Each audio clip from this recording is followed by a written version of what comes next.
Rian, baie welkom. Baie dankie. Voor ons die kwessietakel, ek het vir jou 'n vraag wat vir party mense dalk voor die hand liggend sal wees, maar ek het nie self kinders nie, ek was 20 jaar gelede laas op skool gewees.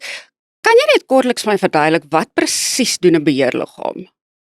Ja, ek dink dis 'n interessante vraag want dit is net, jy weet, gewone praktyk in elke openbare skool is daar elke 3 jaar 'n verkiesing vir 'n beheerliggaam en die beheerliggaam bestaan uit 'n meerderheid van ouers, een meer ouer as die res van die mense saam wat insluit die hoof, onderwysers en nie onderwysers en selfs in die hoërskole leerders.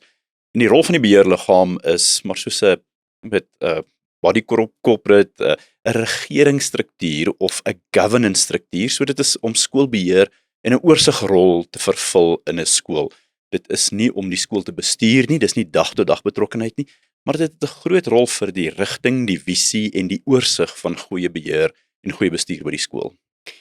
En wat is die beheerliggaam se verantwoordelikheid wanneer dit kom by die finansiële sake van die skool? Ja, die beheerliggaam staan in die spasie van die finansies bestuur en beheer en ook seker maak dat die finansies aangewend word ter wille van die uitkoms van die skool en dit is goeie onderwys.